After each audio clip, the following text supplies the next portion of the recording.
Right now, at this exact second, there's a really good chance that an invisible data theft is happening to you. And I'm not talking about someone guessing your password or tricking you with a sketchy phishing email. In fact, if you looked at your phone or laptop right now, everything would look completely normal. But make no mistake, your private messages, your bank records, and your most sensitive data are quietly being targeted in a way that we are really only just beginning to fully understand. So let's dive right into this explainer and uncover exactly what is going on behind our screens.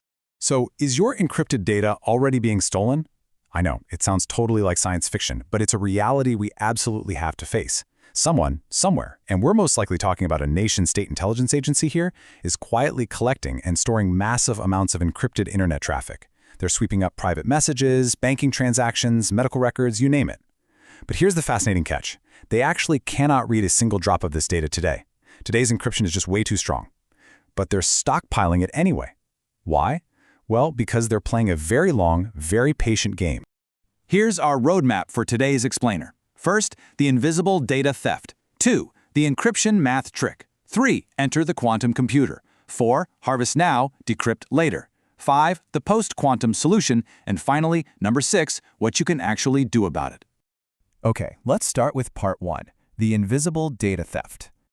Moving right along to part 2, the encryption math trick. Back in 2026, this whole threat leaped right out of dense academic papers and straight onto the front pages, with cybersecurity agencies and Google issuing some pretty urgent alerts. Now, to understand why they were panicking, we kind of need to understand the shield that protects us right now. At its core, encryption is really just a locked box. When you send data over the internet, it gets scrambled and shoved into this digital box. Only the person on the exact other end with the right key can actually open it. So if a hacker or an agency intercepts that box while it's zipping through internet cables, it's totally useless to them. Without the key, it's literally just a box of random, unreadable noise. So the real trick here is how we build that lock. The type of encryption that protects almost everything we do online is based on this fascinating mathematical trick. It relies on the simple fact that certain math problems are incredibly easy to do in one direction, but practically impossible to reverse. For example, if I asked you to multiply 17 by 23, you could probably do that pretty fast. The answer is 391. Easy, right? But what if I just handed you the number 391 and asked, hey, what two numbers were multiplied to get this? Suddenly you're stuck doing a whole lot of guesswork.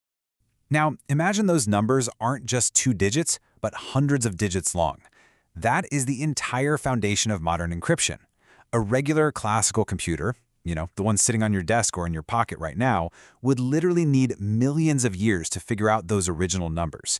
Your data is safe because breaking that math would take longer than the age of the universe. It's a mathematically perfect shield. Or, well, at least it was. Which brings us to part 3, enter the quantum computer. You see, that impossible-to-reverse math problem totally assumes the attacker is using a classical computer. But quantum superposition completely flips the script. A regular computer thinks in bits, which are basically just light switches. They're either on, which is a 1, or off, which is a 0. Every app you use, every video you watch, it's just billions of these little switches flipping back and forth super fast. But a quantum computer, it uses what's called a qubit. And thanks to this wild physics property called superposition, a qubit can be both on and off at the exact same time. It's not flipping back and forth, it is literally existing in both states simultaneously. If that hurts your brain a little bit, think about it like this.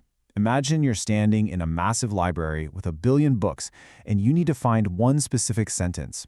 A regular computer is like a very, very fast reader. It starts with book 1, page 1, and scans every single word. Sure, it's fast, but it still has to check things sequentially, one after the other. A quantum computer, because of those qubits, is like being able to open every single book on every shelf, on every floor of that library, all at the exact same time. It reads the entire library at once and points directly to the sentence you need. That right there is the true aha moment of quantum computing. Because a quantum computer can process that vast amount of information simultaneously, it solves that math reversal problem almost instantly.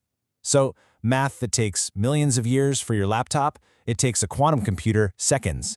The mathematical lock protecting our bank accounts, our private chats, and our medical histories simply shatters. Part 4, harvest now, decrypt later. And here's the truly chilling reality of what is happening right this very second. It's a 3-step playbook.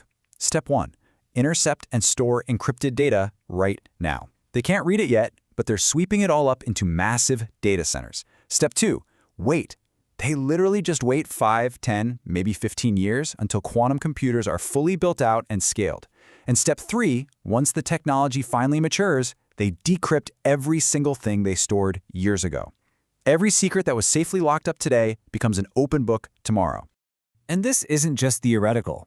The World Economic Forum has actually warned that harvest now, decrypt later is an active campaign being conducted by nation-states as we speak. Think about the shelf life of your own data.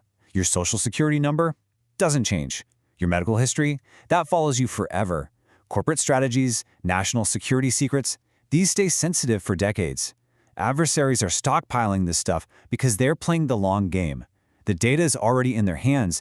They are just waiting for the key to be forged. Which leads us to part 5, the post-quantum solution. Now, take a breath because, fortunately, the world's smartest cryptographers and computer scientists actually saw this coming over a decade ago.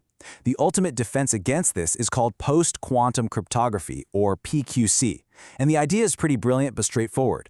We essentially need to build entirely new types of encryption based on completely new mathematical problems that are incredibly hard for classical computers and quantum computers to solve.